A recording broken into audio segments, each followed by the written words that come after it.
Joining me now is South Carolina Senator Tim Scott. Senator Scott, thank you for being with me.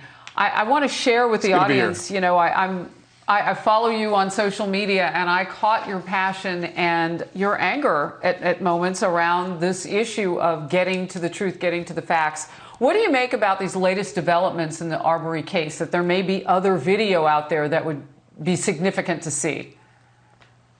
I think if there's any other relevant pictures, videos, information, eyewitnesses, I hope they come forward very quickly. Unfortunately, what we know so far is about 6 weeks ago or so, someone was shot in the middle of the street at 1 p.m. in the afternoon for what the accused say was a crime. The owner of the house says that other people went into the same home looking around as well. 3 weeks ago, I was looking around new construction in my neighborhoods and throughout North Charleston, the same city where Mr. Scott, Walter Scott, was shot in the back 5 times. Someone fortunately caught it on a video. And similar facts emerge in both situations from my perspective. The good news is there is a video. If there's more that's forthcoming, fantastic. But if everyone who goes into new construction is going to be shot and accused of a crime, about half of the country would no longer be with us. Wow. I know that you have said some pretty fiery things when it comes to certain legislation that has not passed in the Senate. Having to do with anti-lynching. And why did that come into the conversation, and where are we on that?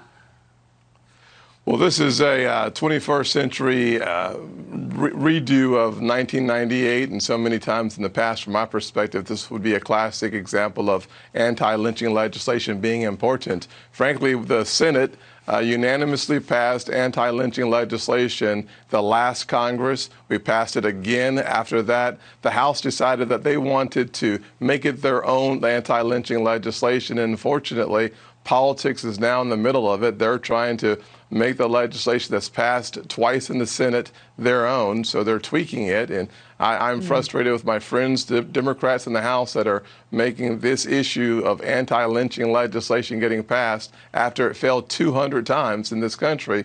Why they're making it into a political football now, I have no idea. All right. Well, keep us posted on how that goes forth. I know what happened in February of this year is that you did have a couple of Republicans who voted against it.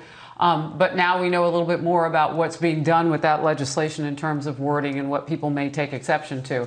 I want to get to this, the debate over stay-at-home orders. No doubt you're talking about it in your home state, the beautiful South Carolina. Absolutely. I'll center on Michigan, where a court is hearing a lawsuit filed by a Republican lawmaker challenging Governor Whitmer's coronavirus restrictions after new protests forced the closing of the state capitol building. Police breaking up a scuffle over what seemed to be an effigy of Whitmer.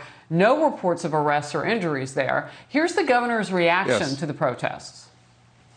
This really isn't about the lockdown or about a perception of a stay-home order. It's really an organized political statement. And it's unfortunate because we got to take politics out of this conversation. This is about the public health. And whether you're a Democrat or a Republican, if you live in the state of Michigan, everything I'm doing is trying to save your life. Senator Scott, your reaction. Well, I lived in Michigan as a kid and on an Air Force base, Kinchel Air Force Base, so I have a lot of affection for Michigan. But when I look at the numbers in Michigan, I see a couple very important facts. 6 out of the 83 counties account for about 40,000 of the nearly 50,000 cases, and about the same percentage, 80% of the deaths, are coming from those 6 counties. So the question is, Michigan as a whole, with 77 counties, looking like there's a path to reopening, why would they not consider relaxing the regulatory burden and the stay-at-home restrictions for those areas of the state that seem to be 77 out of 83 counties in a position to move forward? Here's the question. There's 3 things for us to consider. First, static cases. Are the cases going up or are they going down? Sunday, lowest case number since March the 6th, 2 months ago. Second, hospital capacity. I looked at the hospital capacity in Michigan. It looks very much like it should look if you were looking at starting the progress of reopening. And then third, can you isolate in order to mitigate the spread of the virus? And frankly, in 77 out of the 83 counties, the answer once again is yes. Those other 6 counties, They may need more attention, but it should start at nursing homes and work its way down. And that is not what's happening in Michigan. It's too oppressive for the people of Michigan. Boy, this is such a hot button issue. In fact, that the president talking about reopening today, too. We had shown this and people saw it live if they were watching a little while ago. He said, vaccine or no vaccine, we are back. Yes, I would agree with the president. When you take a look at the most vulnerable populations and you ask the question, can we isolate the people who need to be taken away from our society, from a walking around and going shopping and eating out? The answer is yes. So those folks are typically in nursing homes. And then it's folks over the age of 70 and then over 60. When you look at the deaths in our country, and frankly, look at New York City as perhaps the best case to look at, I think 90% of the deaths were in people over the age of 60, less than 1% under the age of 24. All right.